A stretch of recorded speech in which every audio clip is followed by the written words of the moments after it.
आज हम आए वार्ड 67 में यहाँ पे एक विशाल जनसभा को संबोधित करा है टिहरी लोकसभा कांग्रेस के प्रत्याशी श्री जो सिंह गुंसोला जी ने। आइए जानने की कोशिश करते हैं कि सर आपका बहुत बहुत स्वागत है इंडिया टीवी 24 में। और यहाँ पे कैसा लगा आज आपको आके, यहाँ की जनता का कितना समर्थन आपको मिला है? धन्यवाद आपका। और जनता का जहाँ जहाँ मैं जा रहा हूँ अपार समर्थन मिल रहा है। इतना स्नेह कि मैं पूर्ण नहीं हो पाऊँगा, इतना प्यार मिलता है।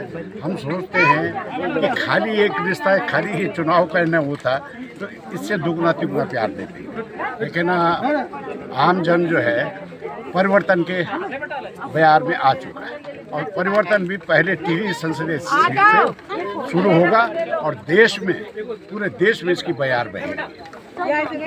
इस बार बीजेपी कह रही है कि अब की बार 400 पार, तो क्या कहना चाहेंगे? भाई उन्हीं से पूछ लीजिए है। अब मैं तो यही कह सकता हूँ कि राजा की जान तोते में और तोता पिंजरे में, इतना ही समझ लो कि फंसे पड़े हैं। अरे भाई हम इतनी मेहनत करने के बाद एक सीट का ऐलान नहीं कर पा रहे कि मैं टिहरी संसदीय सीट से विजयी हूँ, कैसे मैं मान लूँ? भाई जनता की अदालत है, ये जनता अगर वोट नहीं देगी, मेरे पक्ष में नहीं आएगी तो 400 पार कहाँ से आ जाएंगे? अरे 400 छोड़िए, अब तो जवाबदारी और जिम्मेदारी की बात करनी पड़ेगी। 10 साल का लेखा जोखा हम पूछेंगे सदन के अंदर, जांच के दायरे में लाएंगे, पता चल जाएगा 400 पर कैसे होते हैं। अभी एक विश्लेषक का मैं पढ़ रहा था, 180 से ऊपर सीट नहीं आ रही है क्योंकि 1 to 1 हो गया है। 300 सीटों पर 1 to 1 है।